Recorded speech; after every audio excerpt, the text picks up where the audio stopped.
Quan vulgueu.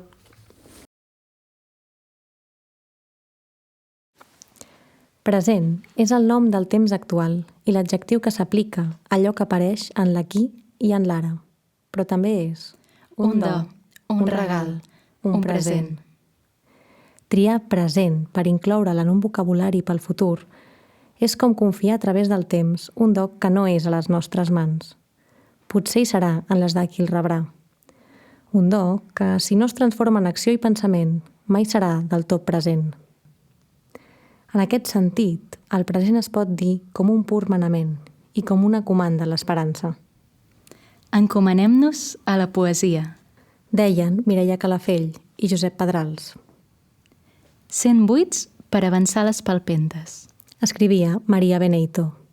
A les palpentes ens encomanem també a la veu d'Emily Dickinson. Vaig perdre un món l'altre dia. Que algú l'ha trobat? Condensada en aquests dos versos, una preocupació comuna, la pèrdua d'un món que ens remet a la pèrdua d'un mot, present. Ens fa pensar que el present hagi estat bandit de la semàntica de la pandèmia. No troba lloc ni tampoc troba temps. No troba món. Viu molt estret entre el nostre dol pel passat i la desesperació per passar a un altre moment. En aquesta època inhòspita, el present és, potser més que mai, el temps suspès entre un adés i un després. Potser, més que mai, un temps glaçat. On arrelarà ara l'esperança? Què li farà créixer les plomes?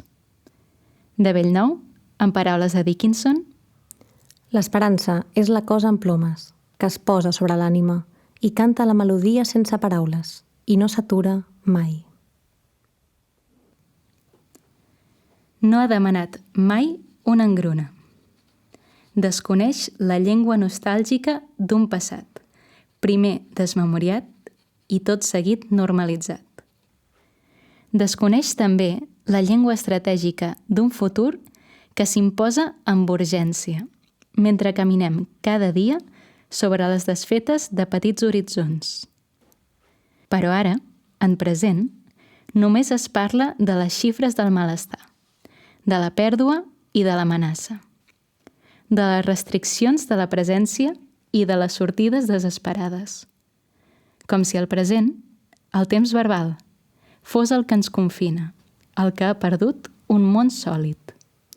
Confisquem-lo, suspenem-lo, desnonem-lo. Així, en comptes de fer-nos encàrrec, buscant les falles estructurals o resseguint les formes de les seves vetes, sembla que només ens calgués un gest amb el dit índex per descarregar responsabilitats i el pont d'un arc de Sant Martí per passar per sobre de tanta ruïna. Del present ens n'hem sortit escapolint-nos. En la fugida hem extraviat l'ara, l'ànima del present. Aquell ara atemporal enclavat al cor del temps on el pensament es troba amb el repte de comprendre, de fer alquímia de l'experiència. Ara, l'ull de la tempesta on hi ha la calma, on pensament i esdeveniment, irrepresentables i presents, poden ressonar un en l'altre. Ara, que no és l'instant etern, sinó el sol, el nostre terra, el lloc per començar un camí. Si perdem l'ara, no reconeixerem el present com això que és, el temps en què vivim, però sobretot un do, un regal, un present.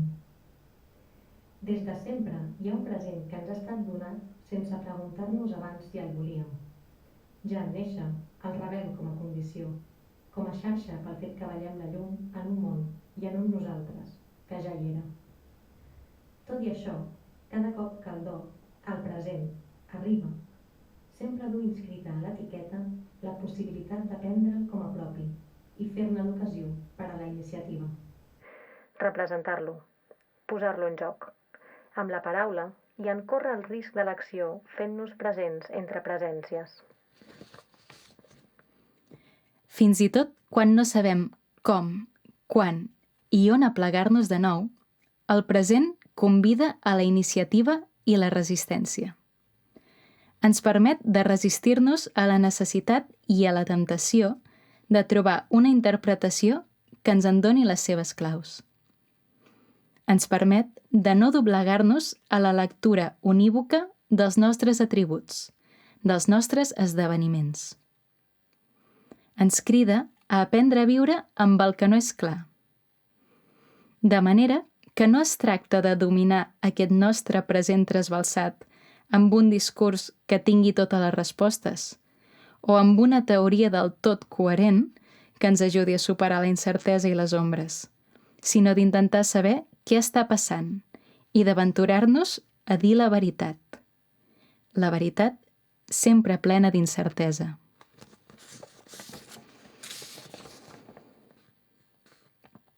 Si parem atenció en l'ara, ens adonem que coexisteixen molts temps en el mateix present.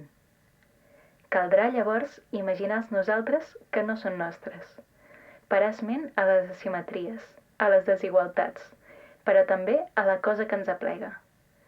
Per això, el present és un temps exigent, dit amb un desig o un manament: ser radicalment present. Hannah Arendt escrivia que cada crisi és un tros de món. Hannah Arendt escrivia que cada crisi és un tros del món, una cosa comuna a tots que s'esfondra. S'esfondra el que podem anomenar confiança en el món. En temps de desconfiança, aquest desig de ser radicalment present assenyala qui trobem a faltar entre tantes aparences insostenibles, desposseïdes de la força atractiva de la presència. També apunta cap al repte d'exposar-nos amb altres i davant d'altres.